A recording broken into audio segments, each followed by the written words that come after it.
Welcome to the CEN show, the voice of the world community. The Community Education Network is a community of educators from a variety of backgrounds. We gather weekly to share our expertise and experiences. Our continuous goal is to self and collectively improve to contribute to a constructive world society.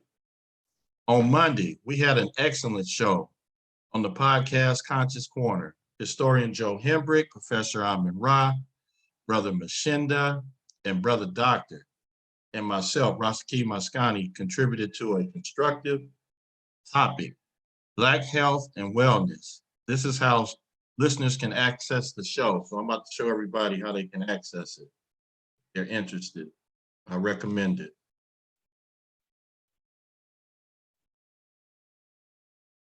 All right.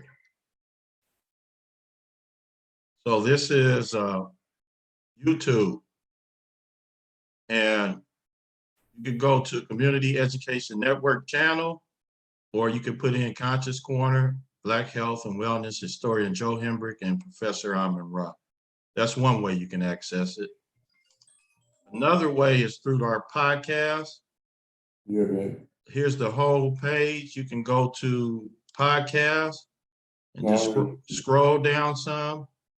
And there you go, Conscious Corner, Black and Health and Wellness. This is an audio. This is the audio. All right, that's two ways you can access that show. I recommend it highly. All right. Tonight's guest is Brother Thomas. This will be his sixth show. Brother Thomas always have intriguing shows, in my opinion, and tonight's topic is the curse of desegregation. Good evening, Brother Thomas. How are you? And please begin your presentation, sir. All right. First, I'd like to do a little bit of preface or whatnot. I am an educator, Compton Unified School District. I spend a lot of time studying about different issues. I'm a member of the Nation of Islam. I've been a member of the Nation of Islam for over 30 years. And that has also enabled me to filter some of the things out society that I feel we as Black people needed to take advantage of, haven't taken advantage of, and upon this age of enlightenment will eventually take advantage of. And one of those things is the fact that when we were segregation, we went through a lot of atrocities in America, but it set the environment for us to begin to build and do for self. And regardless of all the efforts that the government made to disenfranchise, dislocate, gerrymander, or eminent domain us out of our communities, if we would have just acted like ants and rebuilt, acted like ants, like after a storm that destroyed their whole anthill from inside and out, the survivors rebuilt. They just moved to another location and rebuilt. If we would have just submitted to the laws of nature that was embedded in us as the original people, we would eventually evolved out of segregation into a true aggregation or economically equal society, or contributor to American society. Caucasian people were already sneaking across into Black towns to enjoy our food, our music.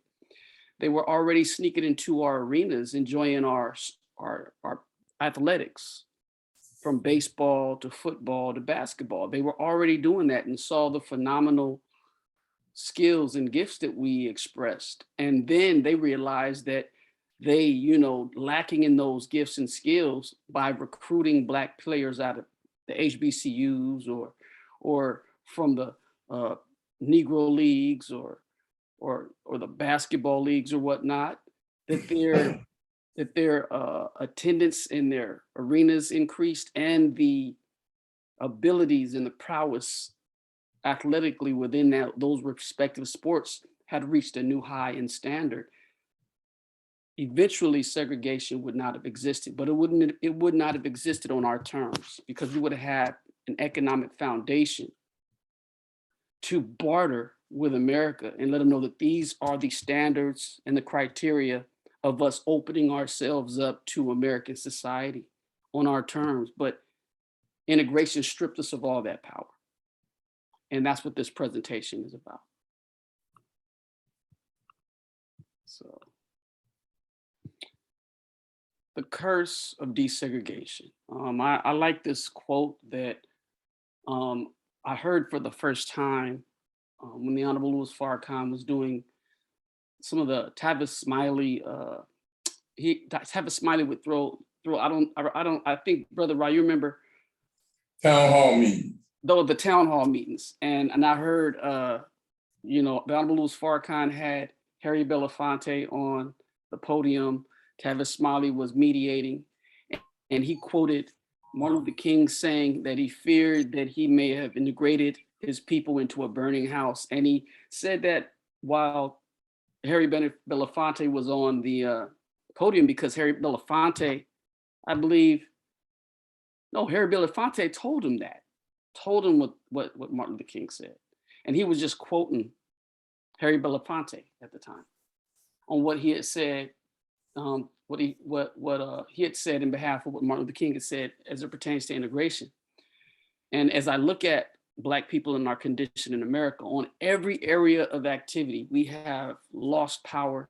We have totally usurped our control, totally usurped our independence, totally usurped our ability to compete on a level playing field as it pertains in relations to our Caucasian counterpart and even other cultures.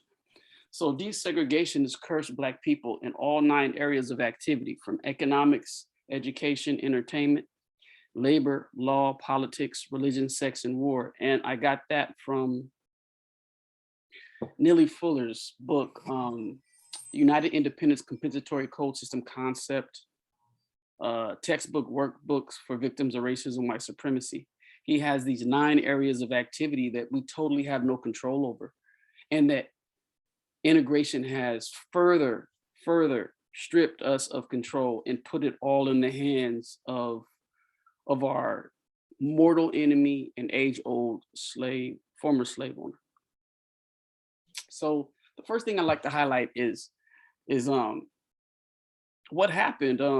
According to Plessy versus Ferguson, we initially went to the courts, and I believe it was 1953 or 1954, but it was based on a 1953 court hearing in South Carolina that was demanding equal funding for schools.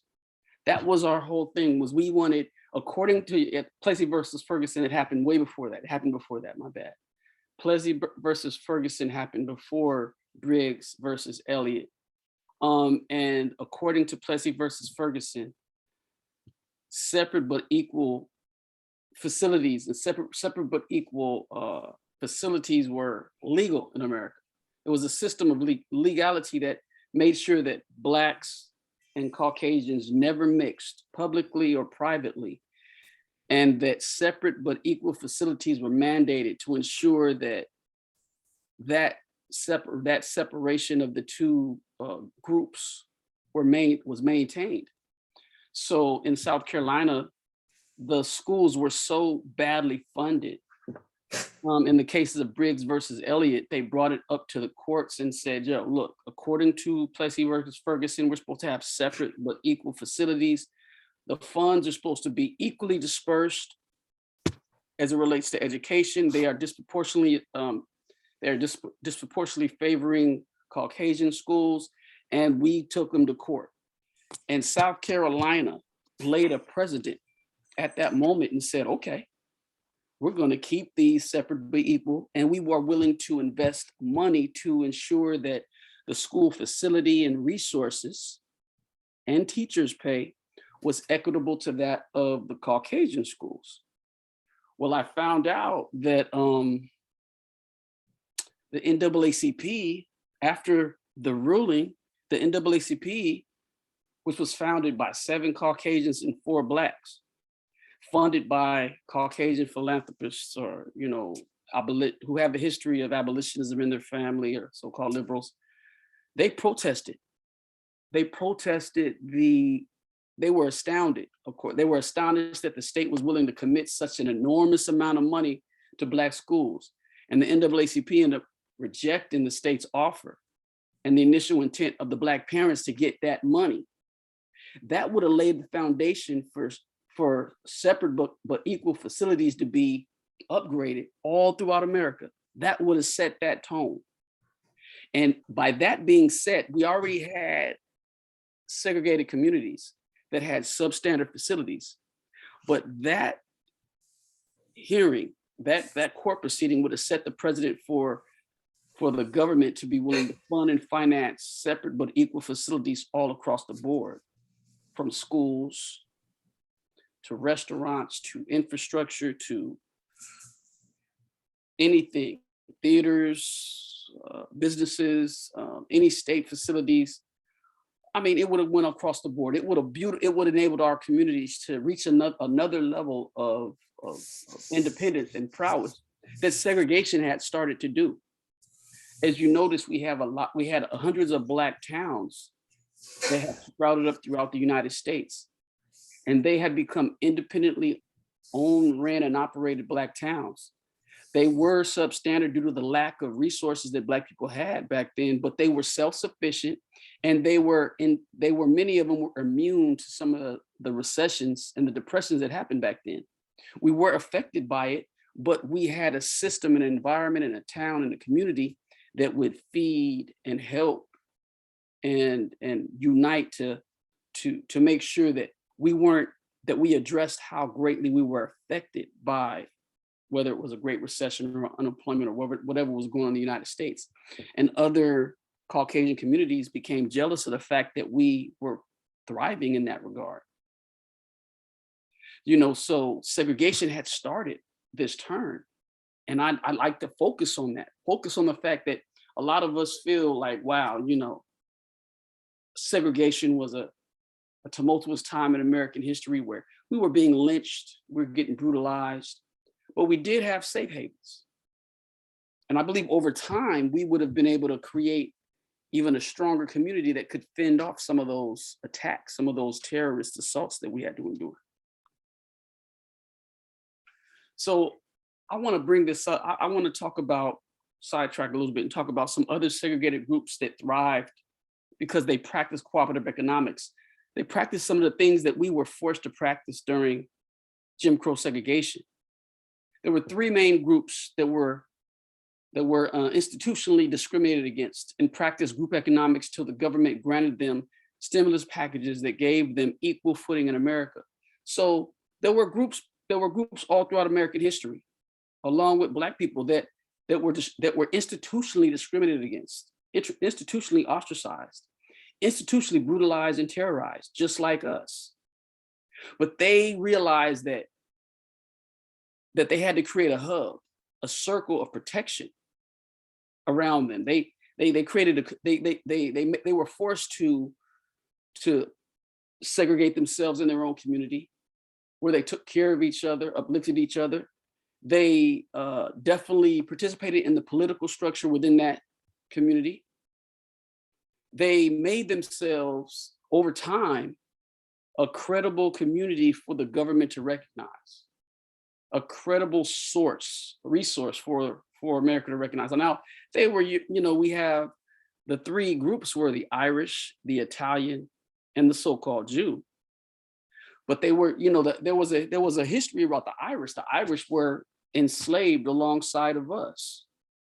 The British treated them no different than they treated the Africans in bondage. They were enslaved side by side with us. They had a similar legacy outside of the fact that they were descendants of Europeans. So the Irish were treated just as bad as Black people until their stimulus package gave them control over the police departments. They were able to use that sector of law enforcement, and they were able to build themselves up even stronger into a credible force, to where they were then able to integrate themselves into American society. And now, just like any other European, when they check off their group, their nationality, they check off white American, and they get the benefits of any white American. They get the benefits of ill-gotten gains as a result of racism, institutional racism.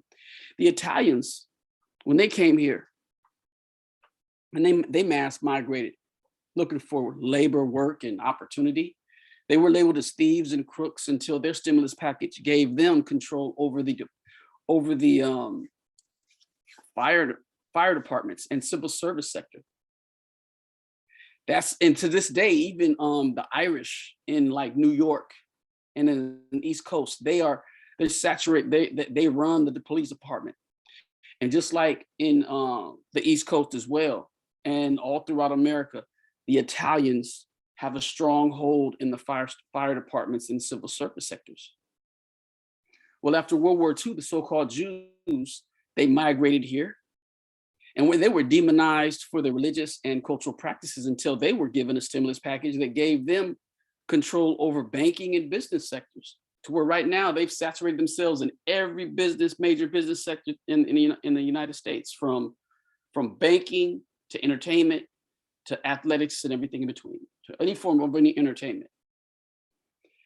And all these cultures practice segregation. They practice creating a safety hub around themselves that became economically viable, that became politically powerful, and that became, an asset to America, to where America was willing to invest in and giving them a stimulus package. Just like we had the opportunity to get a stimulus package as well, after we got that, after we won that case, the Briggs versus Elliott case, and that the NAACP later fought and changed. I've done some research on NAACP, and I just really am not comfortable with that organization. The first thing, I wasn't even comfortable with it before I got conscious. I didn't like the fact that after all these years, they still call themselves the National Association of Colored People. I didn't really like that. I did research on the term colored and found out in South Africa, they used the term colored to distinguish the Black people that were mixed with the Caucasian blood. Who were the Netherlands? The Caucasians in South Africa, they are aren't they from the Netherlands or something like that? They're I forgot the nationality they are, but the colored are distinguished from Blacks. Blacks are the full-blooded Black people in South Africa, and coloreds are those who were mixed with white blood. So I thought about it, and I was thinking, like, National Association of the Advancement of Colored People. Then I thought about Howard University, how that was a university that was founded by Caucasian people to educate the mixed Blacks in America, the colored people. That was not a blue-black, a blue-black university. That was a passing the paper bag test Black people university, if I'm not mistaken. So that's just something to kind of think about. NAACP, I've always questioned them in their resolve. So if Black people decided to practice group economics instead of integrating with their former slave owner, we would have either been allotted a stimulus package similar to what was going to be given to us to make our educational institutions equal to that of Caucasians, or we would have been able to we would have been able to have separate but equal territories to own, control, and operate, and would have not needed any form of assistance or stimulus package from Caucasian America. See, it's all about waiting. It's all about thriving. It's all about creating a safety hub around ourselves. It's all about us rebuilding whenever Caucasians attacked us. And I understand our mindset back then. I understand a lot of us were uneducated.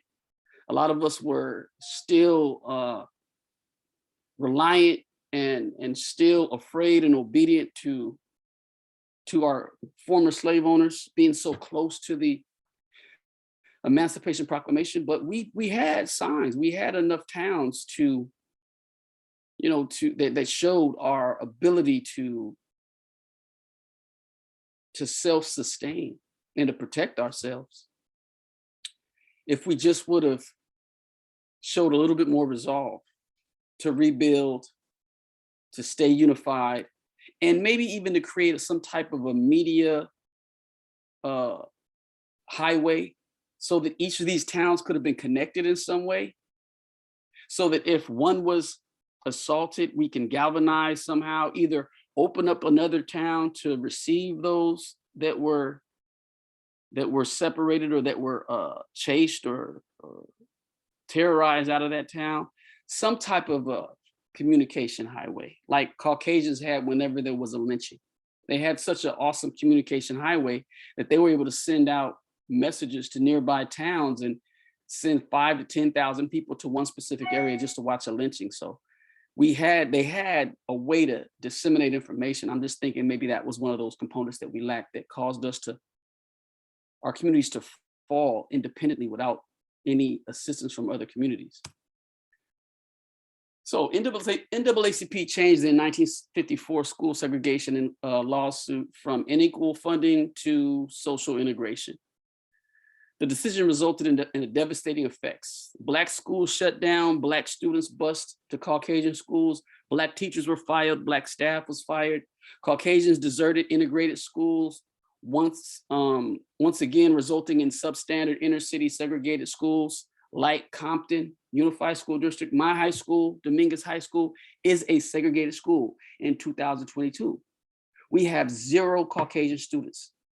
The only Caucasian people on that campus are staff. And when I look at my Caucasian peers, they're a part of the problem. They're teaching the same thing that we've been teaching. Go to college to get a job to work for your old slave master. That's bogus. Jobs are not inheritable. And they're not teaching us the science of how to utilize our money to work for ourselves, to create assets for our children. So we're just taught to work for our slave owner until we retire on a cheap pension that forces us to go back to work in our 60s because our pension ran out. Now we're like greeting people at Walmart. So I'm like, I mean, we could go on and on. Brown versus Board of Education reduced students to being guests in schools, businesses, and communities. They were just like us now. The Browns versus Board of Education obliterated segregation, and now we're guests in stores, restaurants, hotels. We're guests.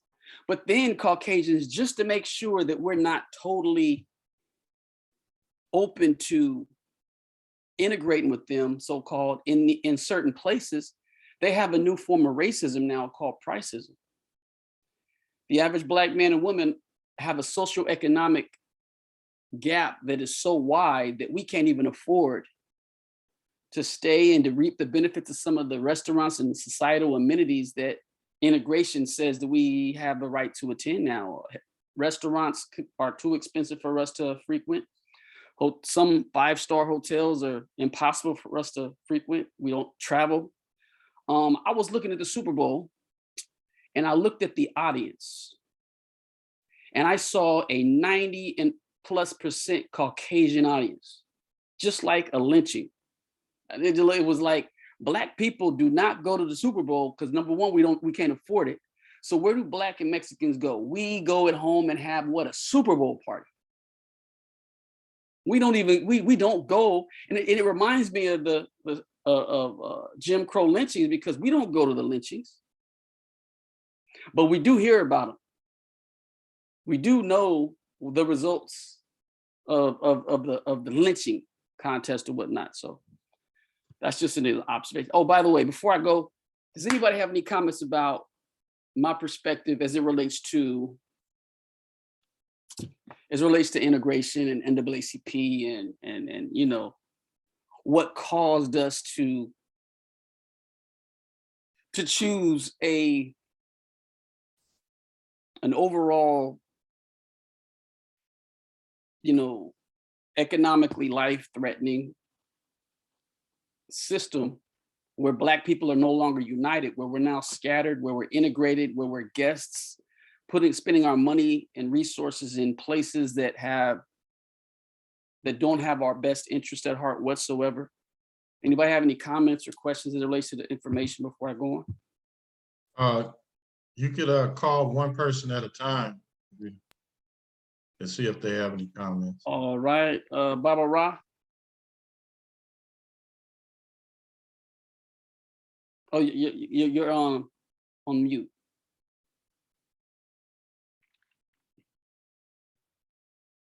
Appreciate what's been said, if I understand correctly. Says, first of all, I want to say, it's good to have the good doctor on and Senator and Brother Joe. There's a lot when it comes down to segregation, as if it was Black people's choice to be segregated. It wasn't even their choice to be integrated into America at the beginning. There were two major destructions of humanism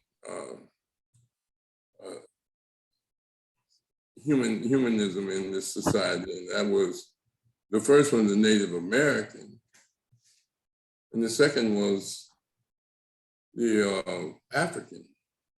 Holocaust of enslavement and the genocide of the Native American are the two biggest sins, and all propagated by white supremacy and viciousness and inhumaneness. When it comes down to desegregation being a problem, it may have been a problem in some areas. But in some areas, people flourish. It's not where it should be, but we were able to. What do you do if Europeans have all the companies and in the 40s and the 50s, and they're gonna hire you because they're in a war and the white men, when the army was segregated, so they hired a lot of Black people. You gonna come? You shouldn't work. I don't think Black people work for their slave master or worked for their companies. I think they work to help their families and to struggle for a better day. To get to the point where we self-sufficient is presume that we all think alike and all want to be a part of a self-sufficient group. Some prominent African Americans, they pushed for integration. The whole civil rights movement was an integration movement. It was not necessarily to live next to whites, to live next to anybody. It was about laws that said I couldn't live there or laws that prohibited me. The civil rights movement was not just about civil rights alone, as far as wanting to be with white people. It's about the laws that prohibit you from voting, from buying homes, from going to your public school or the school nearest you. There were some efforts by Blacks to get around it, building independence and small Black towns, but for the most part, Black people lived in the urban areas in the 40s and 50s. Went for the big migration, Chicago wouldn't have been integrated the way it is. And, it's a lot to it. It's more than just working for the slave master and not doing for self. Most Black people, when you work, you get your money and you go do it for your family. If they got the markets and they got the stores and they can sell stuff cheaper than the Black store, unless you really committed, you go to the Black store if you choose to, and there are groups that recycling Black dollars at one time, and 100, 900, 800. They got lists of Black businesses, but you got to want to do that. But most people just want to just get whatever they need, and the cheapest they can get it and move on. I think most Black people, for the most part, recognize that if they don't want to live next to nobody that don't want them to be there. They wouldn't mind living. I mean, that some Black people might. They just want to be around white folks. I'm not saying that there's not some, but I think the whole issue of saying that segregation or integration was a devilment. In some ways it was, but in some ways it provided protection. It provided, you're right, some whites were enslaved, but they were called indentured servants, and they had 7 years and they could get out. It was Virginia that started chattel slavery, and that's when we can enslave the Africans for life. That's a whole new different game. And as far as our Italians, Irish, and all of that, they, like you said, they were part of the land grab. They were part of the Holocaust of enslavement of us and building those little Italian towns and Irish towns and Jewish towns, because they were all practicing racism against African people. So I can't use them as a model, because they didn't just put their nickels together or got a stimulus package. They exploited our labor, exploited our they participated in our inhumane treatment. Every one of them, every group that did that. And so, the oppression of Black people and the assassination and countering the intelligence with the assassination of leaders and programs that push a sense of consciousness and a sense of togetherness were assassinated, or it was destroyed because it was a threat to America. And even the Nation of Islam, they started messing with Herbert, Scientology, even up to today. And they was under Elijah Muhammad. You never would think the Nation of Islam would be in any type of project with Scientology, European Scientology, or with the Moonies for a little while. But people do things for money. People do things for the best interest of their organization and the way they see things. That's all I have to say right now. Yes, sir. Thank you for your words, comments. I would just like to, I understand what you said about the Irish, Italian, and Jews, but I also have to add, like, the Chinese, the Japanese, they were also kind of like a forced labor class, cheap labor. And with group economics, they also were able to build their own communities, self-sufficient communities, and even create barriers where their language is like not even understood by us, because they don't need our money, our services. They aggregate their own dollars to support their own businesses, and they trade and barter with America at the same time as an asset. Black people have a special relationship with America in terms of how we were treated and are being treated. And it does have a lot to do with the outcome of how you said some Black people just wanted to take care of their families, because the condition that we endured in America was so bad, it made us just say, I'm just going to take care of my family. But other groups take care of each other. Other groups are like, we are family, and Black people under our worst conditions have been forced to be like, I'm just going to take care of my family.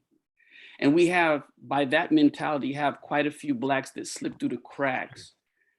And they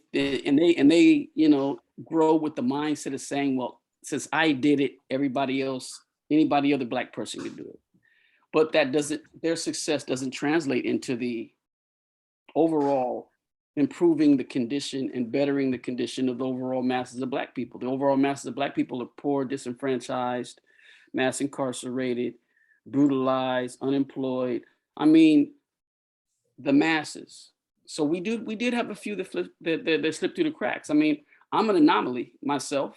You know, everybody on here is pretty much an anomaly.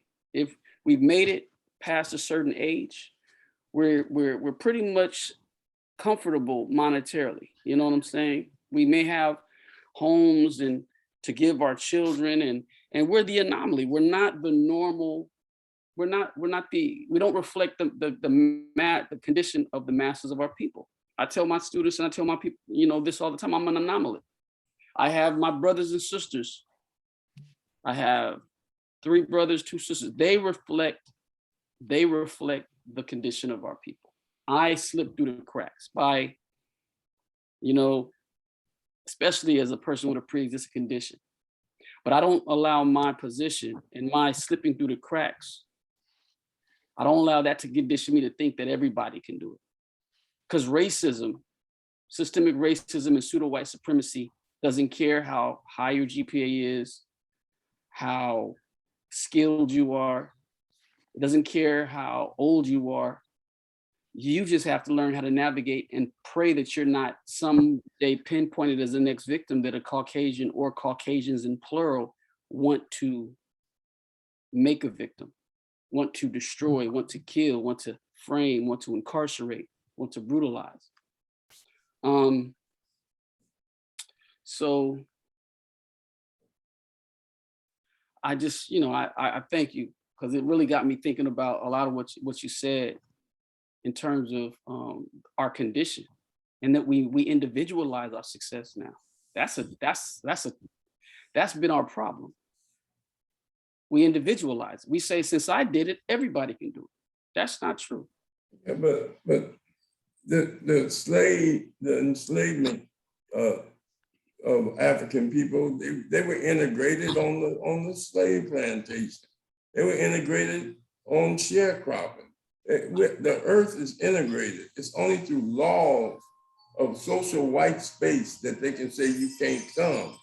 And you know, it's more, you know, to think it's our choosing not to be among our own people, or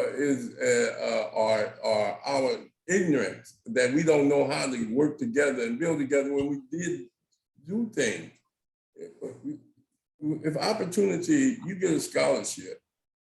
I got a nephew, he got a Rhodes Scholar. Cecil Rhodes killed a lot of Black people. You know, but he wanted to go to Oxford, go to Europe and get the education. I wouldn't do it, you know, but what are you gonna tell them? Don't take a full ride, you know?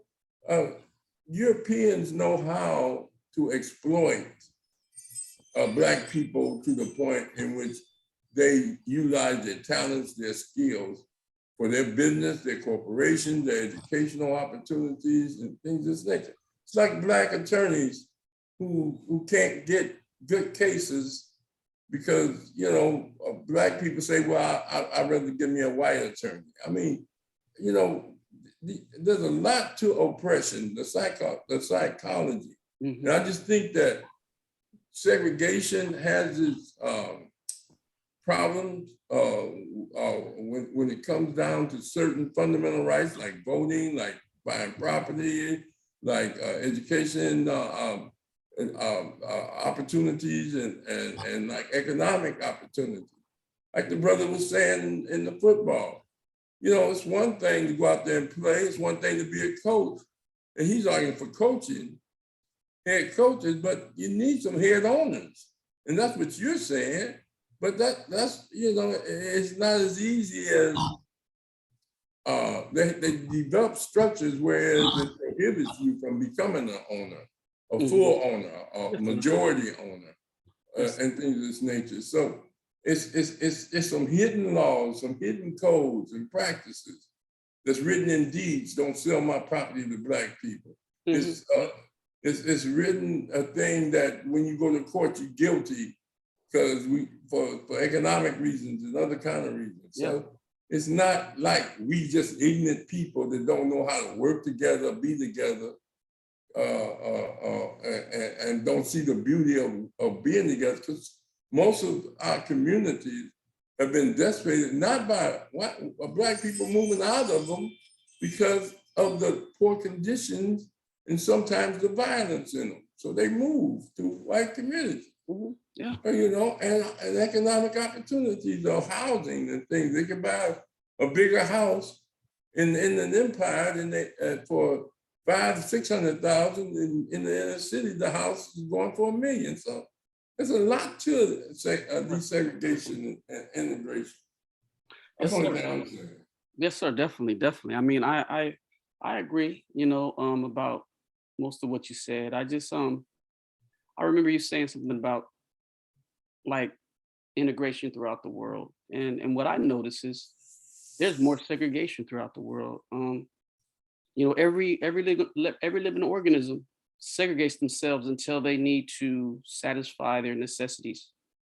Lions are segregated until they need to go integrate amongst the wildebeests and eat. You know, sharks are segregated, and they you know, they go in the ocean as a group, and they go towards wherever they find another segregated group of fish to feed on.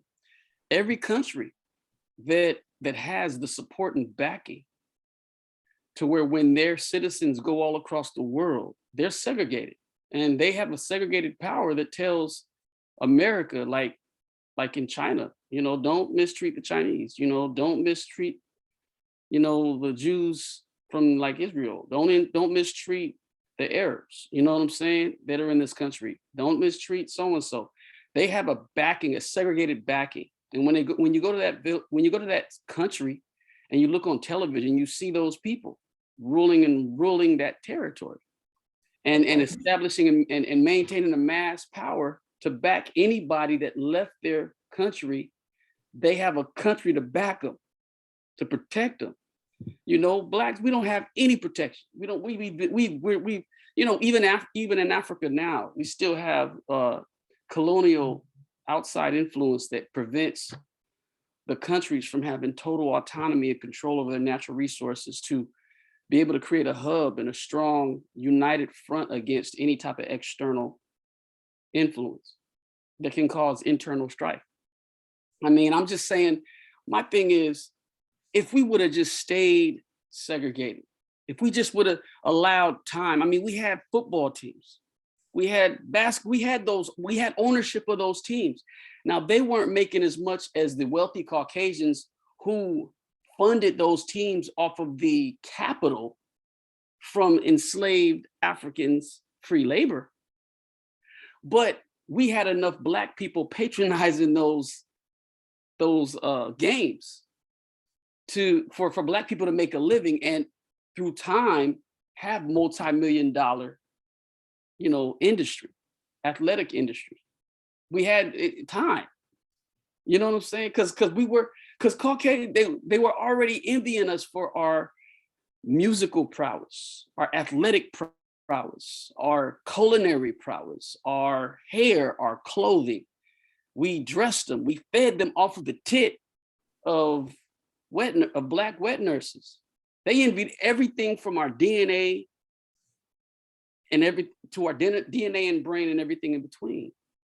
And I'm saying time would have reared its head and said, you know, it would have made America bow down to the reality of who we are and how dependent it was. It would have given us a chance to barter our own condition to integrate, to so-called integrate.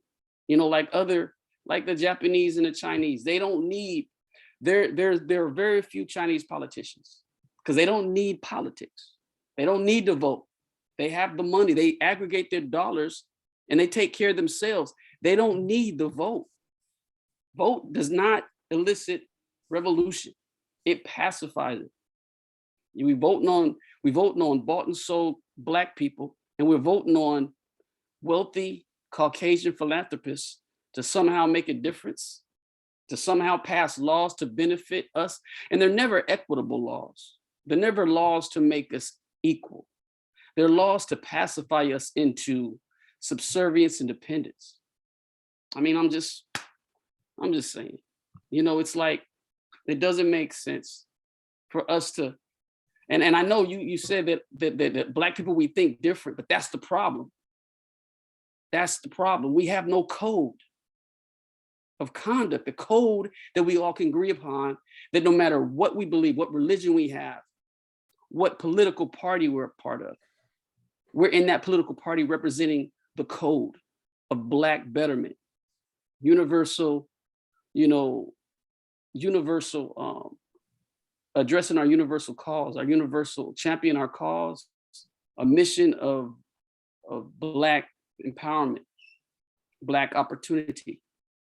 So let me try to see if I can get, this is, man, I thank a lot for talking, for your comments and getting me to think about my position in a more broader sense about where our people are. But I don't think we got to change. We got to change that mindset. We got to come up with a common code, a common way of thinking, so that no matter what, we're all about our self-interest. And some Blacks are going to want to stay next to Caucasian people and live next to them, but they should even be a part of the code. If you're going to live with Caucasians, you act as a liaison of peace between Black and Caucasians. You don't just live next to them and act like them. You act as a liaison of peace for the Black code to stay codified. So economics. Oh, my bad, Brother Mashinda, Doctor. What's HI 24? That's Brother Hemrick. Brother Hemrick. Anybody, comments, my bad. Anybody else before I move on? I'm gonna move on. All right, economics. In 1967, the median household income was 55%, had a 55% wealth gap between Black and Caucasian. Hello, we're not, excuse me, I was muted. Yes, Sorry, sir. brother. But I was trying to give Mashinda and the doctor the opportunity before I comment. Yes, sir. Doctor, Mashinda, if not, I can get rolling. Yeah, I was gonna say something. I was like you. I was waiting on Mashinda or you, or I didn't know how fast we were going. Put on, doctor. I was just gonna say, I agree with Brother Thomas, man. I agree with everything you're saying, man. But Brother Ra comes in and just put it in perspective, man. Yes, sir. I mean, I feel your heart, Brother Thomas. I agree with everything you're saying, man, but kind of like, Professor Ra,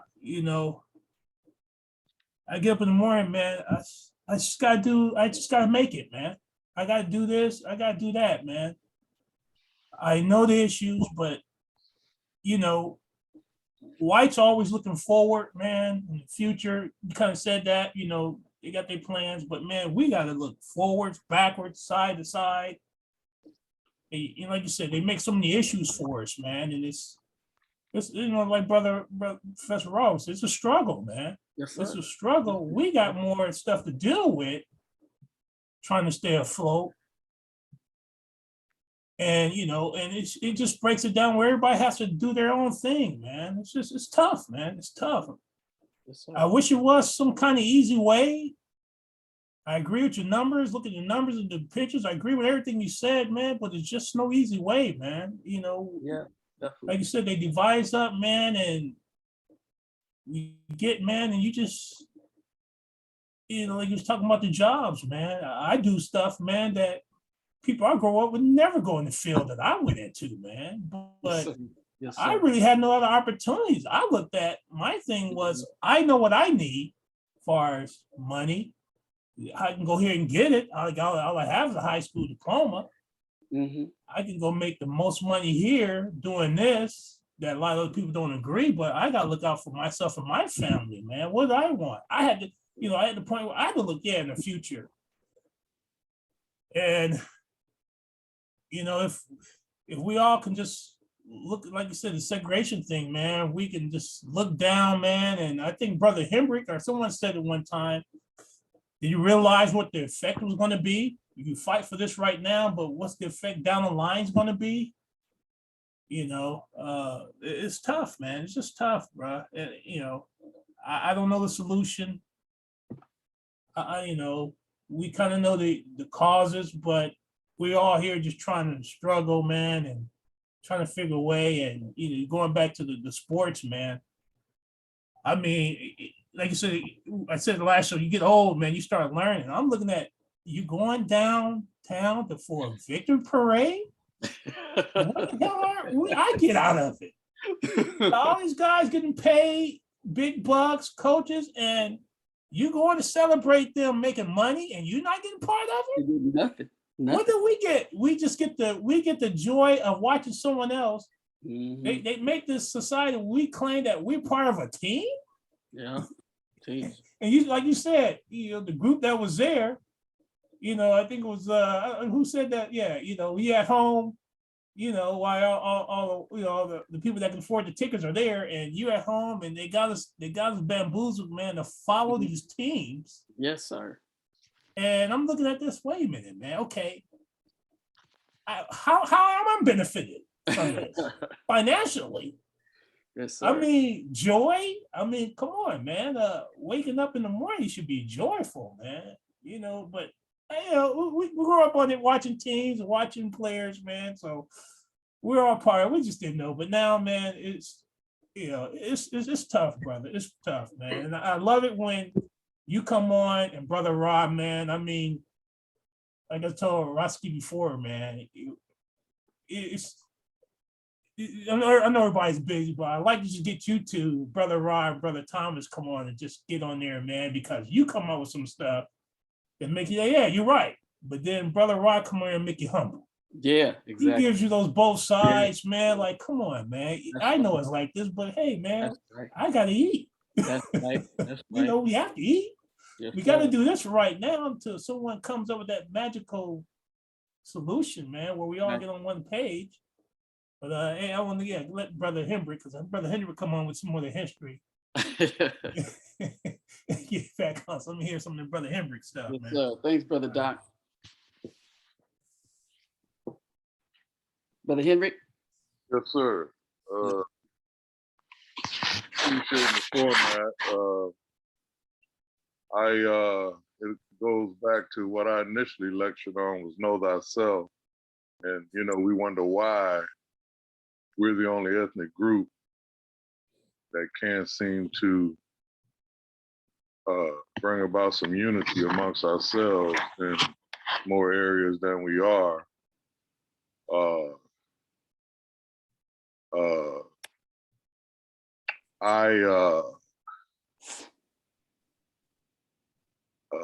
Let me put it this way. Because of our mindset, from the time we got here, our mind changing from a collective to an individualistic mindset is probably the major part of our problem. And you know, you guys know I'm the historian. I always like to throw this out there, but we need to look at when we did do these things you're talking about. You have to have an example to go by. Yes, sir. And so that's what those historical examples are there for, to show when we did do this, when we did rule that, when we did make the best products in the world. I was talking to somebody the other day about the water fountain thing and the colored this and the white that. Hell, we should have some brothers that freaked off the colored water fountain. I don't want to drink behind no white folks, no way. I know how they are, health conscious wise. Mm-hmm. You know what I'm saying? Yep, kissing dogs. I don't know what. I want a separate thing. I want a separate bathroom. Because I don't want to go in there behind this buddy ain't washing his hands and all this and that. But anyway, getting back to the societies that we had that you mentioned earlier, we had many of them. I just come to find out recently that a lot of these lakes that are in the United States were former black towns Exactly. that Yep. flooded them out. That's right. And got lakes there now. And I used to love lake fishing and whatnot. Yeah, Rashaki. I can't hear him. He's signaling. You're on mute, Ross. Yeah, just go ahead. I just wanted to, I wanted to share something Okay. before Brother Thomas get to the economics. Go ahead, Henry. Okay. And we have an example right here in California, Mm-hmm. a town called Allensworth that used to exist. Yes, And sir. it's still there now. It's a state park. And these brothers and sisters were thriving around the early 1900s, 1905. They were escaping racism in Southern and Northern California and created their own town. And they were right by the railroad track, so they could get all the supplies they needed because they're right by the the train track, and still are to this day. So we can and then also taking into account the major resources that have industrialized Europeans and others come from Africa. So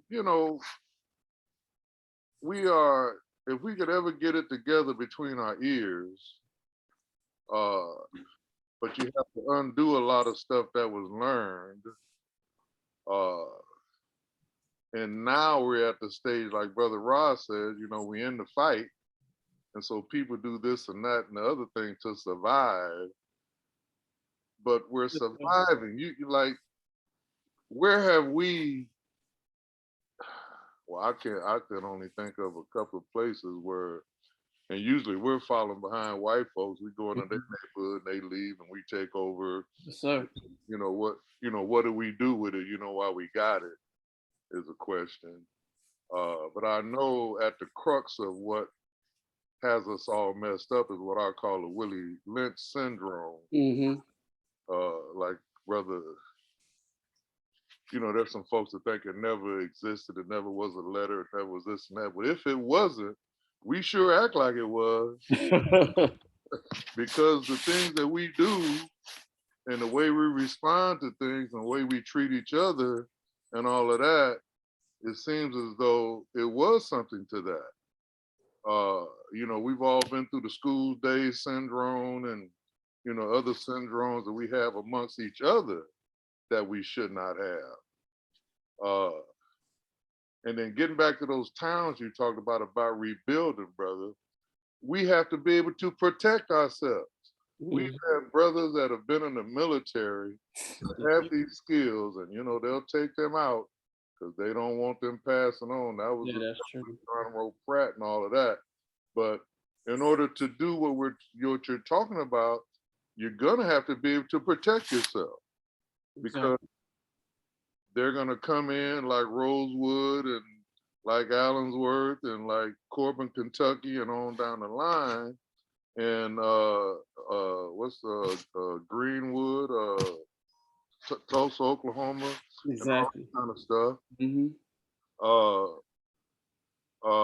So there definitely is a need. We had the brother on talking about we will shoot back, but we got to understand we're in a minority in this country. Exactly. And we're behind enemy lines. That's right. And we talk too much. We broadcast too much. Exactly. We need a mile revolution is what I've been saying forever. But anyway, we're in the fight. People are doing what they got to do to survive. I can't knock them for it. I will say this though, with the structure of the schools and all of that, all of those groups that you mentioned that are non-white, brown and yellow groups and whatnot, they go to the regular schools, but on the weekend and after school, they tend to have these cultural things to mold their children into what they want them to be. Exactly. You know what I'm saying? I saw an excellent thing on the news yesterday. I was so proud to see that segment. This sister up in Lancaster and got the little sister, 8 and 9 years old, teaching them a trade about braiding hair. Wow. And it's free to the kids. And this is how this sister started in her auntie's beauty salon when she was 8, 9 years old. But it's a skill where you can make some money. Mm-hmm. The only thing you are able to do, and I always been an advocate of having 2 areas that you can make money. You know what I'm saying? Yes, sir. Yes, sir. And so, like the brother that came on the show a while back, and he had this rich guy was going to give him a room in every one of his apartments, buildings that he had for skill development for Black kids. These are the things we need to be about. We need kids to, people know how to put on a roof. How to be a brick Yeah. know Bricklayer. how to be an electrician. Yes, You know, sir. we invented all of this stuff to begin with. Exactly. You know what I'm saying? But do we know that? No, we don't. No. And we tend to look to Mr. Charlie for approval on a lot of stuff, and he don't know poo-poo from grits. That's right. But he do know how to exploit you and Exactly. get you going against you, so he can keep on come in and take over and keep on the exploiting that he's done from the jump. Because he's Yes, the sir. last one to come on the scene who didn't have nothing, and he's still practicing taking things that belong to others. Like Dr. Clark used to say, he always wanted things other people had, thought he couldn't do without, and don't want to pay for. He take what he wants. That's right. Okay, so it's gonna take facets of all of this stuff that was mentioned, but I think the main thing is a unifying situation is what we need, is what we lack, and what I see these other groups have, and they just pass us on by. Teach. Thanks a lot, big brother. So, but I know, we behind enemy lines when the cannons shoot off, some people's eyes get big, others, run to the fight, others run away, others, say, yeah, it's all kind of madness going on. So, anyway, that's all I have to say about the subject, but I kind of agree with you wholeheartedly in some respects. But I know if we would just go back, well, I hate to say this, but I'm gonna say this anyway. A lot of religious fervor has us all twisted up too. That's true. And that and education, I think, are the biggest hindrances. Yes, sir. Us getting our head together like it need to be. That's right. Yeah. The examples are there. All we got to study them and look at them and see where they went wrong and try not to make those. Because I think the Garveyite thing was the best thing we had going since we've been. You know what I'm saying? Yeah, definitely in recruitment, most definitely. And also the Booker T. Washington thing. If you have a brick house, you ought to own a brick yard. Like J. Metzlinger put the sole of the shoe and the top of the shoe together. That's right. So we the one that created all this stuff that he's benefiting from. So why can't we do it for ourselves? Yes, sir. Which is, the magic question. Magic is a $64,000 question. And then, the trade amongst us and in the diaspora. We got enough people in the world that, we don't need nobody else. Exactly. And enough resources, definitely. With enough people, we got Brazil, you got Australia, you got the Pacific Islands, you got, we got folks everywhere, but the world shows you to be individualistic and materialistic. And that's the order of the day. Yes, sir. World. So, with this being the age of Aquarius, the age of enlightenment, maybe we'll become a little more enlightened and can get it together. So that's right. That's all I have to say. Thank you, sir. Brother Rasaki. Yeah, I was gonna share a few things, but For the sake of time, I'm gonna let you go ahead and continue. We're gonna be doing this forever, so.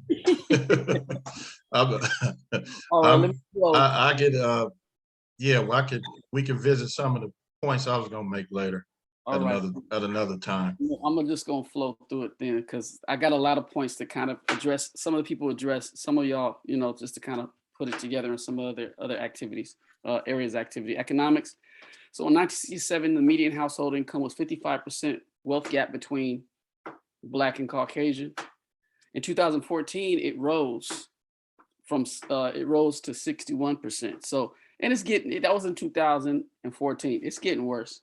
We already know it's getting worse. And we already know what the cure to this is: Black business and entrepreneurship. You fire yourself for working at Caucasian people's job and hire yourself working for your own business, and then hire people that look like you. That's the cure. It's always been that easy. We need to start producing skilled workers from school. And we really needed to take advantage of a segregated educational system so we could teach our children how to focus on a skill or doing for self, or if they go to school, having a community to welcome them back so they could use that educated skill or knowledge inside of their own communities, working within their communities. I mean, that's all what other communities do.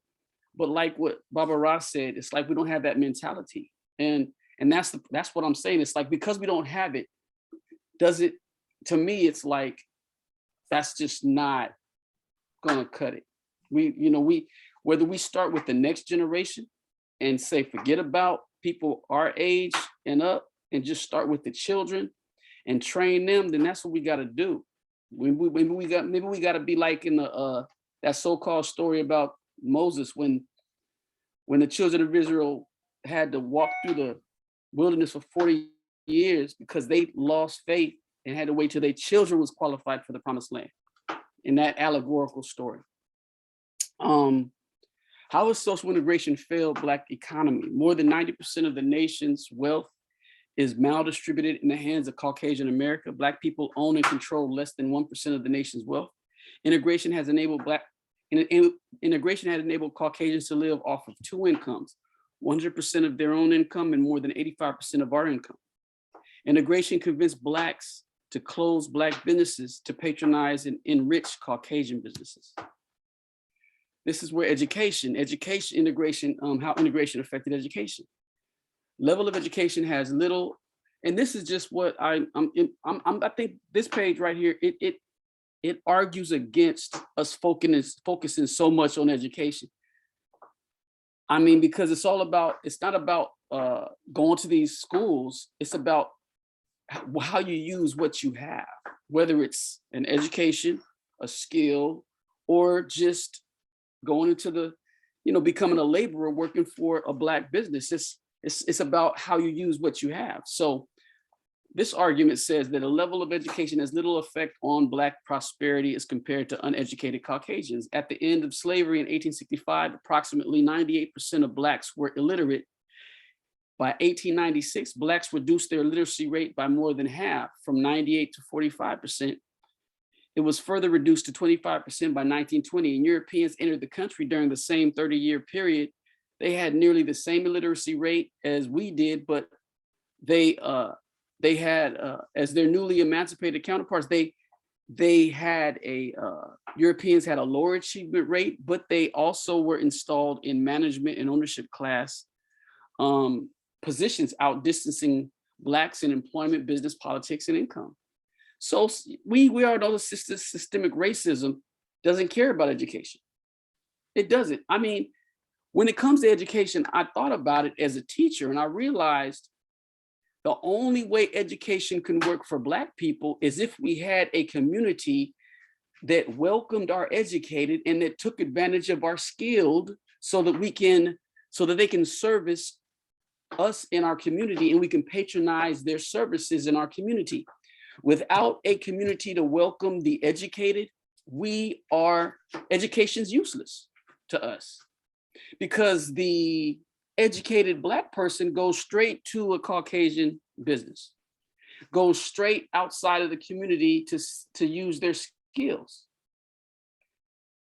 So we were convinced The reason why education worked during Jim Crow, because we were educating ourselves, and the teachers or the people, the skilled people, the lawyers lived in our community. The carpenters live in our community. The doctors lived in our community and serviced our community. The teachers taught at the segregated schools. So we had a community to envelop and welcome the educated. Integration destroyed that. Integration destroyed it. So now educated Blacks simply become low-level workers and domestic servants. That would happen back in the days after integration. Without any place in which to use our education and skills, we're forced to work for Caucasians for substandard wages and working conditions. Black people are never really paid what they're worth. And even in 2022, Blacks, what we do need is our own communities where we can own and control our own businesses and economy to employ one another using our skills to practice group-based economics, competitive economics. That's the purpose of education. You got to have a home for our children and our educated to go to use their skills and to contribute their education towards community building and group economics. Or else education simply just empowers Rome because we sent our children to Caesar to get the education. They just become Romans, citizens empowering Rome. I understand, so-and-so gets some type of scholarship, but that's what Caucasians do. Like Baba Ra said, they exploit. I've noticed in the news, we're having a lot of our young Black male and females getting 100% on SATs, 100% on ACTs. Their intelligence quotient scores supersede Einstein, and we're like what Brother Henrik said, we're awakening. This is the age of Aquarius. The gods are awakening, but guess where the gods are going? They're going to work for Rome, for Caesar, because we don't have the institution or community to groom our genius. Education don't mean anything if we ain't got an institution to groom our genius. They're just going to be exploited and sopped up into this European westernized, hypersexual, alcoholic, drug addict, messed up diet, messed up death style of an environment, and their wisdom is going to be sucked up until they don't have anything left to even give us or for us to utilize as a people to improve our condition. Entertainment and athletics. From 1904 to 1950, there were more than 30 Black-owned professional basketball teams during the Black Five period. Before integration. After integration, there are no Black-owned and controlled professional basketball teams. From 1885 to 1950, there were over 40 Black-owned professional baseball teams in the Negro Leagues. After integration, there are no Black-owned and controlled professional baseball teams. The HBCUs used to produce the best Black football players. After integration, the majority of Black athletes attend PWIs. Excessive energies and flamboyant death style renders the Black warrior class obsolete. After entertainment and athletics, all we are rendered obsolete.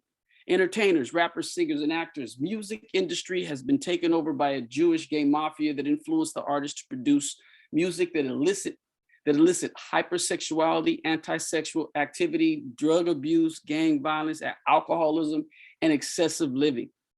Entertainers are also rendered useless to the struggle due to flamboyant death styles and a pursuit of the bag at all costs.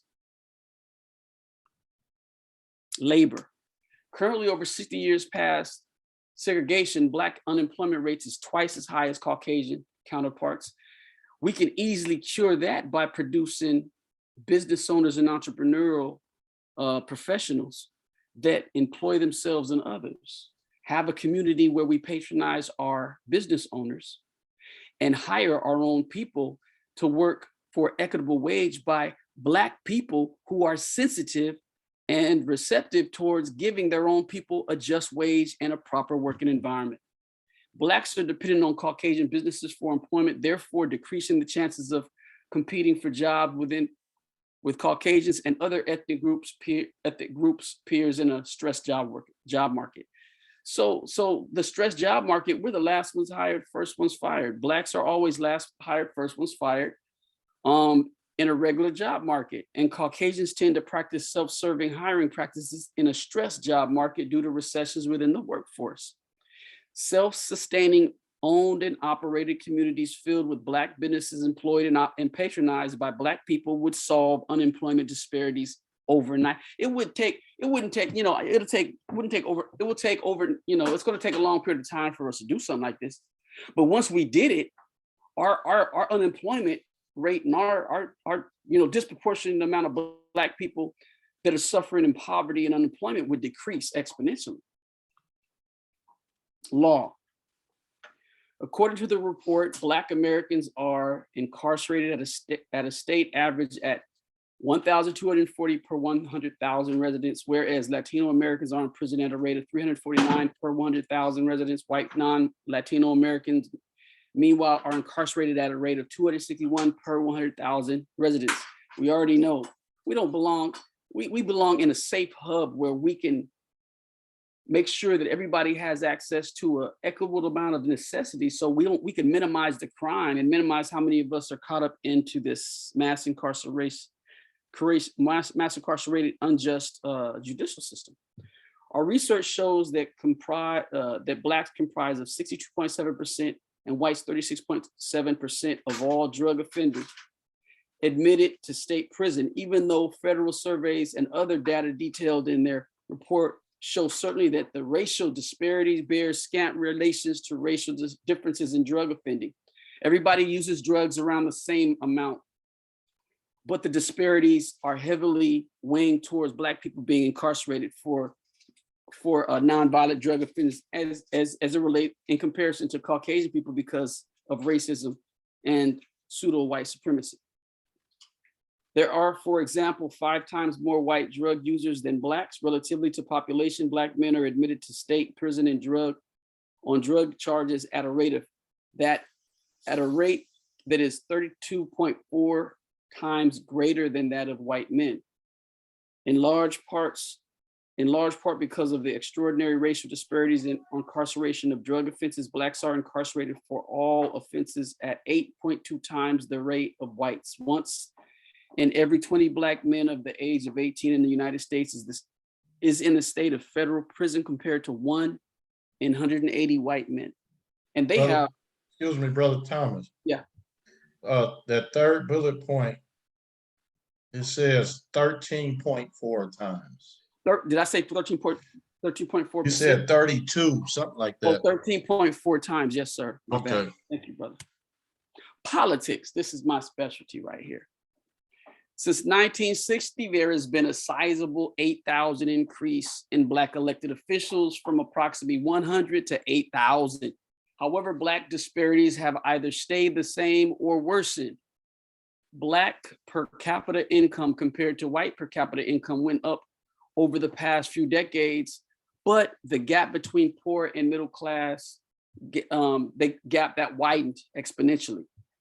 The 8,000% rise in number of Black elected officials did little to impede the steady increase in Blacks entering into the criminal justice system. Black poverty rates, homelessness, unwed motherhood, single parent households, drug abuse, and gang-related violence and activity. All that under an 8,000% increase in Black politicians. Black politicians are apprehensive to use their power to address the needs of the Black community out of fear of generating a Caucasian backlash. Integration has us spreading our power to being, I want to be an American president. I'm not a Black president, I'm an American president. I'm not this politician, I'm a American politician. Even though Caucasians focus on their Caucasian constituents, they focus on Caucasian interests. Black people are the only ones that spread their interests out for everybody else, avoiding the one group that they pander during elections, which is their own people. Black politicians appeal and pander for the Black vote while staying loyal to a Caucasian constituency after they're elected. During segregation 100, Black politicians were unitedly committed to fighting for the needs of their Black constituent. I mean, during segregation, 100% of the Black politicians, all 100 of Black politicians were interested and committed to fighting for the cause of their Black constituencies. Under segregation, they were all, that little small amount of 100 fought for us. And we gained during the Reconstruction and beyond, we gained a lot of accomplishment during that time. However, they were more effective than the 8,000 politicians weakened by 60 years of pseudo-integration. The last three areas of activity I just kind of bunched up together: religion, sex, and war. Religion, Black people participate in every known religion from Christian to Catholic, Mormon to Jehovah's Witness, Jewish to Islam, Buddhism to Hindu, and from agnostic to atheist. They give billions of dollars a year to churches, mosques, synagogues, and temples, but spend way little time and money building and investing in Black businesses, entrepreneurship, nor establishing Black-owned, ran, and operated self-sufficient Black communities all across the nation. Like Brother Hendrick said, Marcus Garvey had the most successful organization that superseded any religious belief, any political belief. It had a code that Black love, Black power, that Black empowerment was the universal code that superseded anybody's personal beliefs. That's the mindset we have to regain. Sex. Before integration, there was a 61% marriage rate among Blacks, but by the 21st century, it decreased drastically to approximately 30%. Interracial relationships have decimated Black male and female households. Mass incarceration of Blacks coupled with the rise in anti-sexual behavior has also had a detrimental effect on the Black male and female relationship leading into marriage. So we already know integration think we can integrate with this Caucasian in a relationship. According to the Counter-Racist Code by Neely Fuller, any relationship that you have with a person where they're dominant and you're recessive, where they're dominant and you're the weaker, it's molestation, it's sexual assault. So while racism exists and Caucasians remain the dominant group, any relationship that Black people have with them, we're being molested, we're being sexually assaulted. We're being psychologically manipulated to think that having a relationship with our former slave owner we're actually equal. When in actuality, when we leave our home and even inside of our homes, that home is dominated by that Caucasian person who we miscegenated with. I have a lot of family members that are amalgamated with Caucasian people.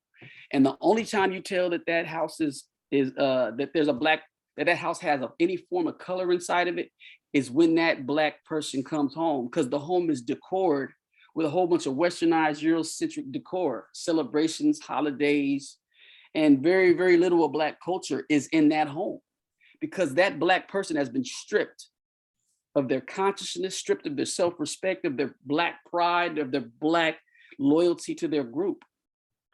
War. Black men and women are the most ill-equipped to defend themselves from acts of war via police brutality, hate crime, sexual assault in prison, industrial complex, concentration camps. Could I just ask one question? Yeah. No, I mean, this is it's depressing. Make people want to kill themselves. Listen, bro, there are some positive things going on. I mean, for you to just, I mean, I'm not trying to put down your presentation, but we are doing things. There are Black businesses. There are Black people doing positive things. And, just I agree, brother. I do, but that's the problem. They're individual, bro. That's not a problem. White folks just attack each other. They had the biggest war with the Civil War. World War I, these white people fighting white people. I mean, Chinese fought Chinese. I mean, I don't know what I mean, you have, Hey, man. Okay, go ahead. I understand. I do. But right now, I'm using this platform to make note that regardless of the individual strides, because they're individual, as a collective, we are basically The Honorable Elijah Muhammad built the Nation of Islam. It's called a nation, not individual. I agree. That's the problem. It's called a nation, but we're a nation of individuals. That's and that's I'm not going to go. I'm going straight political and straight social right now. I'm not going to bring any religious dogma to this because I'm a member of the Nation of Islam and I'm fully in support of separation and nationhood. But this, I'm talking about the Nation of Islam. We have what, 200,000-300,000 members. We're talking about you know, a whole what 39. What 39 million or something like that people in America. You know what I'm saying? So we're a minority. This is the majority of us right here. I mean, just like what Brother Doc was saying about how we respond to athletics, how we respond to useless things that do not contribute towards bettering our condition, not one iota, yet it just used to dig us deeper into a hole of us becoming an obsolete non-factor in America. I mean, right now, we're being assaulted on every front, from the homosexual, the LGBTQZP plus community to hip hop that's been robbed by, you know, Jewish gay mafia and influencing us to be hypersexual drug addicts. Everything, bro. I'm like, we're dying. But it's like if nobody brings up the fact that we're dying, we're just going to keep on dying. If nobody expresses all the symptoms and we say, okay, but a few people slip through the cracks and they're not sick, but 99.9% of us are, that's not good enough. You know, or maybe 10%, 15%, but that's still not good enough. It's like we're dying. And I'm like, you know, I'm considering doing my next one on the vaccine. Because I am an animate opposer of the vaccine and the fact that COVID was created by gains of function experimentation funded by the United States of America to create a disease from SARS in bats so that it can infect humans and destroy and cull major populations of indigenous people because of our birth growth in comparison to Caucasians' birth dearth. So this is not a joke. And yes, it should be depressing. It should be all of that, Brother Rod. It should be all of that because this is serious. We got people convinced by this devil that it's okay for us to vaccinate and not consider the fact that there's other things we should be doing to ensure that we don't fall victim to the bad death style, diet, and way of life that's causing us to fall victim to this man-made virus. So it's not getting better. And I ain't even addressed health in this. I'm only addressing these 9. Health I haven't even addressed. I may even, Brother Rosaki, I may make that my next one about how you're just getting bamboozled by this enemy that made AIDS, that made freaking Ebola. And now COVID. Come on now, this is bull. I'm serious. So we're not equipped to retaliate against our aggressor. We don't, and if we have weapons, we don't even make the weapons that we use. This devil can sell us a weapon that only shoots 100 times. And the 101st time that it tries to shoot it just doesn't work anymore. They have that much science in making weapons like that. We don't make our own weapons. We have no right to even go to consider an armed struggle. We don't make them. And if we don't make them, that means we're not really qualified to train and use them, only as, unless we're serving in the armed forces.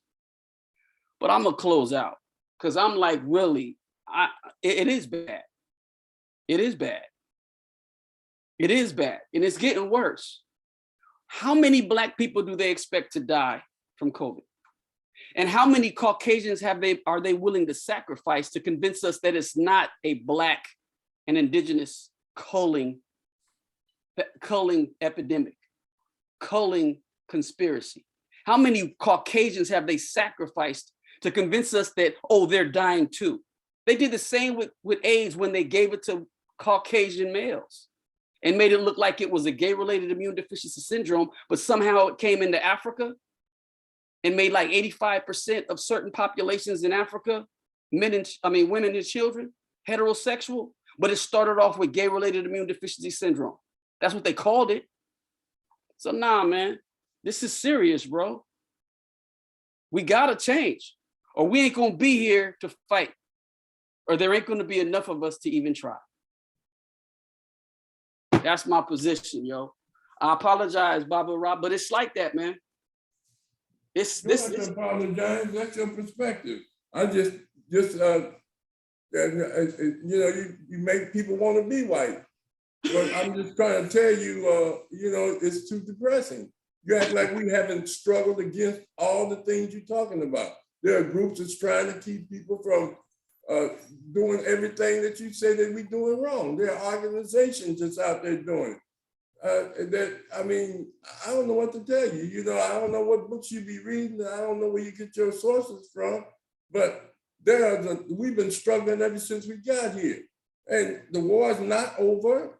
You know, we may be losing some battles, but we still, I mean, George Floyd, them white boys never would have went to jail if it wasn't for struggle. And the Aubrey case, I mean, I don't know what to tell you, you know, Black colleges, you know, I mean, there's a lot that we do that the system makes you think we ain't doing anything. They won't because that keeps other people from doing things. Black people just want to be Americans. You understand? Because they've been acculturated. Yeah. Asians want to be Americans. Mexicans leave their country to come here to be an American. You know, and that means a white mentality. We're not the only people to say, you know, we're not the only people. Chico shoot Rodriguez every night too.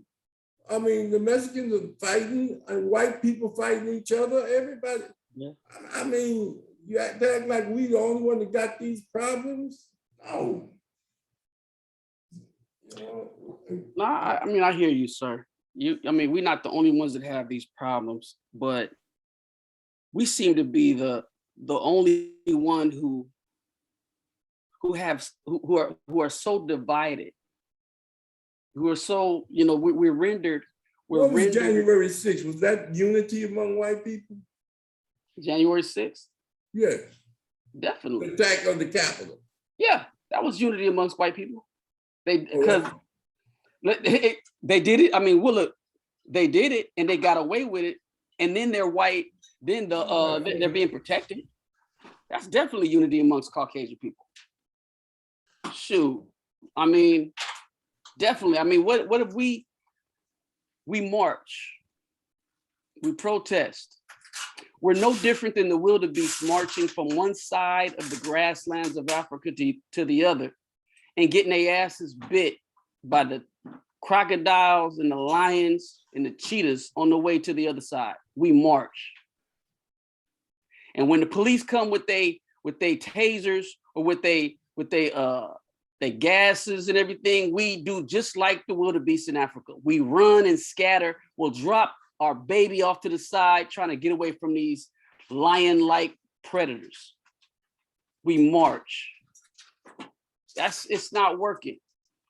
It's not working anymore. It never really did. No revolution ever. Can I say a few things? Yes. We definitely have different points of view, because we all are individuals, because we only can express things that we kind of know and what we've learned. And so I think we're what we're doing here is expressing some things that that we think that's the issues. And then we point out things that we think that could help our situation. And I don't think there's a right and wrong point of view here. It's just that Yes, yes, whatever we bring up, we kind of should have some solutions to that. And further, we could discuss, and I know that what we're doing is a good thing because we're here. It's just that I think we got to go a little mathematical at times, identify what's going on, and then come with solutions to better the situation. And that's what it's about. It's clear. It is clear that if we look at the Black situation worldwide, we are under a serious assault. That's clear. And then when I look at my students, and I look at the Black students and the Hispanic students, they are being trained not to learn and to fear education. So I think it's all of our responsibilities, the ones that we, we supposedly know some things. So we have to just continue to educate. I take my hat off to Professor Rock. definitely, definitely. When he was very active in the community with being a politician and being on school boards and Compton College Board of Trustees, I was a living witness to him being the type of person that we need to help us in our situation. Yes, He sir. took white students and brought them to Compton College for a free tutoring program. These are the type of people, this is why we do what we do. Professor Rye, brother, you too, Brother Thomas, you have programs that you are involved in. We need these type of people, and we need to continue to be collective and do what we do. And we just gotta dig up some solutions here to help our situation. It is dire. When you look at a school, and I'm not gonna mention the school's name, where the African American male population, and I was sort of in this situation too. When I graduated high school, I didn't have a 3.0. I had a 2.78 GPA. And it was due to me not being a person that knew how to study at that time. But 3 students with a 3.0 GPA and above, Wow. and they're African American. Wow. Yeah, we have some serious issues going on, and we just got to keep fighting. Just like Ross said, we're struggling, and we're gonna keep struggling, Yeah, and we need to. yes, sir. The ones that know supposed to teach the ones that don't know. So we just got to keep doing this, and we're gonna take our lumps, but just got to keep doing it, man. Definitely. And Definitely. I appreciate what Brother Thomas brings to the table, and I appreciate what Professor Rod and Hendrick and Brother Doctor. Brother Mashinda, for some reason he dropped out tonight, but we just got to keep doing what we're doing. Definitely. I agree, man. I'm not a pessimist. I'm in the Nation of Islam. We have our philosophy on and a lot of the issues I brought is rooted in why the Nation of Islam solutions are so relevant. But that's not my topic today. My topic is, and I did have solutions saturated within, like when it came to education, when it came to businesses and entrepreneurship in our self-owned operated communities and things of that nature. We're going to be forced to come together. We're going to be forced to. The assault is getting severe every generation, more and more severe. We're going, and these conversations we have right now, because I mean, I do come hard on my people. I'm Professor Ra. I am at the age where I am totally disappointed. I'm disappointed in where we are. I'm just, and that's just where I'm at right now. I'm just, I'm disappointed in I've historically studied the past and found out like there were things that we could have did, and that's the past. But then I'm like, there's things we need to do now to reinvigorate the true genius of our people. And I'm frustrated because we're not doing it. And we're only, and I see where we're doing it in where certain places it's being done, but it's not united. You know what I'm saying? This group has nothing to do with this group.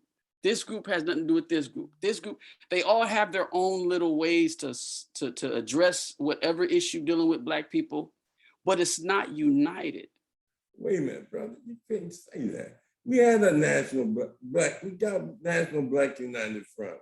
We have a BCCLA, Black Labor Community Clergy, right here in LA. They've been meeting for 10 years, man, at 8 o'clock every Wednesday in a big assembly meeting. There are people that's doing things. Now, we have a Compton Community College right up the street to get all the skills that you want, if you want to get some skills. But trying to get people to go there is hard. And it ain't because they're Black, they're trying to get some money because they need money and they ain't got time to go to school to learn how to get some money. So they start hustling. There's a lot of reasons that we do that we're in certain conditions that we're in. But there are a lot of Black people that are prospering. They're doing some great things. Some of these athletes are making donations, building schools, doing a lot of good things. It's not on TV because they ain't on TV don't mean we ain't doing something. I mean, there are a lot of Black people that are trying to help other Black people. There are organizations and individuals that make donations, contributions of time, energy, skills. Even Dr. Dre built a whole arts building for this Compton Unified School District. I mean, he could do more. Maybe they could, but you take them for what they give. LeBron James built a school in Cleveland. I mean, I don't understand how, you got the Nation of Islam, Sister Clara Muhammad. I mean, you got the Malcolm X College in Chicago and all of that. I mean, I don't know what to tell you, because the white man don't promote it, we act like we ain't doing nothing. No, I didn't say that. It's not about promoting it. We don't need them to promote it. We need unity. Charity, this school over here, this charity over there. I'm talking about. Name me what group you think got unity. Name me one that got total unity. You know what? And that's the problem. I can't. All right, then why you don't like it? So no, but I'm addressing the issue. That's the problem. I can't. You know what I'm saying? And that's the resolution as well. Little charities here and there. LeBron James School, whoop-de-wham, whoop-de-whoop. Charity is almost like throwing a pebble in the ocean. That's what it is. It's like it's charity here and there. It's like you have droves of people slaughtering, dying, and you're not even saving. You're not coming up with the solution to save the whole. You're just saving just a couple and being satisfied with that. Charity does not. I mean, I listen to the charity. I see the charitable acts. I give to this charity. Individual charitable acts is no different than individual success in the community. It's an anomaly. It doesn't do any benefit for the whole. It doesn't do any benefit for the whole. But if those people that got those millions that have charity unite their resources and purchase an area and build businesses and jobs in that area, now that makes a difference. It's unifying your resources, brother. It's like we ain't got no common sense to unify our resources instead of $1 million here, $1 million there. What about $1 billion worth of united athletes and entertainers to build a community or businesses to really deal with hitting unemployment amongst Black people hard in America, to where we don't rely upon anybody else to employ our own? That stuff, we can't be satisfied with that anymore. It's not working. Charitable contributions from this so-and-so and that so-and-so, until they no longer play the sport or capable of playing, is not working. That's a Band-Aid on a fatal knife wound. It's not working. Those same people are still taking the vaccine and convincing Black people to do that. They're still a mouthpiece for white America. Whenever there's an issue, whenever there's something they want us to do, they use them to influence us to do it. They still working for the person giving them the bag. So they do these charitable things to convince us that they're doing something to make a difference when it's really not. It's like a placebo.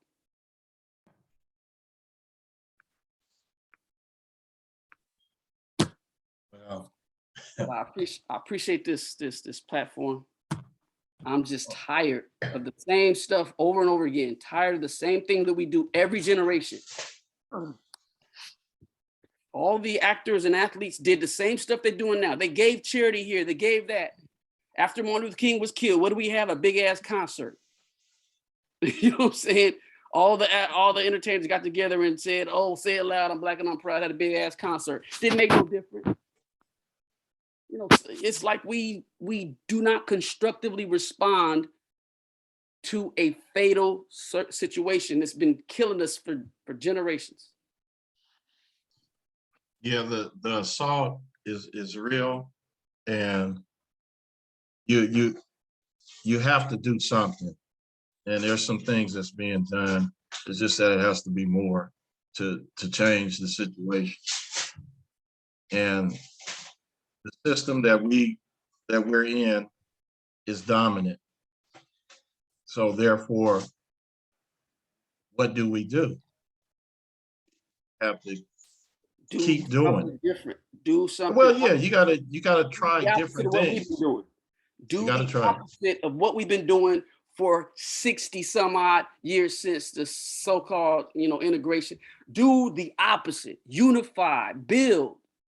You know what I'm saying? Create self-owned, sustained, operated Black communities where we have a safe haven of employment, empowerment, unity, strength, love. And I mean, it's going to take a lot, but damn, it'd be better Right. than spending money on spontaneous charity events and charitable contributions.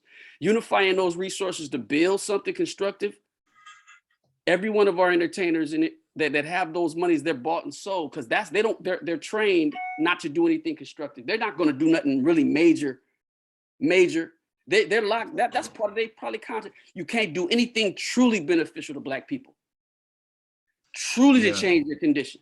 You can't do anything truly. You can't take a knee. You can't make it conscious about the atrocities and police brutality. You can't do anything majorly consciously changing to benefit our people, or else you lose the bag. Yeah, we are in the system. Give you So amen. we are in the system. But are we closing out now? I'm closing. I'm done, bro. I just, I'm done. I'm cool. Thank you so much. I'm glad that we had this platform, and that we have this platform. So We're gonna keep it until they're gonna have to take us out. yes, sir. Yes, sir. So Professor Rob, Yeah, we're gonna confirm Harold Welton for Monday. he already confirmed, yeah. Okay, so that's good. We got Harold Welton coming on. I'm gonna send you his email so you can send him his information. We already did. We did that. Okay, so that's good. And next Wednesday, we have, first of all, let me thank everybody. Thank you guys for coming and expressing your information. Is wonderful all the time to get this information. We got to tie some things together at times. and come up with more solutions. I've already seen what Professor Ra has done throughout in the communities of Long Beach and Compton and LA. And he was doing a lot of great work, in my opinion. And then it's just with, he's a part of our team and leading us and continuing to educate us so we can take this mantle up and bridge it on out to other people. So next week on this show, we have my daughter, Malcolm P, a senior in high school who's on her way to college, and I'm going to interview her. That should be a good treat for us to see one of our children, doing things in a constructive way. I'm proud of her. She's a ASB president. I just found that out. She was a ASB vice president, but president, just like in the United States political system, when the one president go down, the vice president step up. So she stepped up, and now she's the president, the ASB president at her school. And I went to parent-teacher conferences last night, and all the teachers had good things to say about her. So I'm proud, Papa, and Mama Bear too. She's proud. So we're gonna interview her next week. And matter of fact, I sent out before some questions. I tapped into the brains of the team and other people, and we got questions. So I think I'm gonna do that again, reach out to a few people and gather some questions. So that should be very interesting. Okay, folks, each one teach one in Conscious Corner. All righty.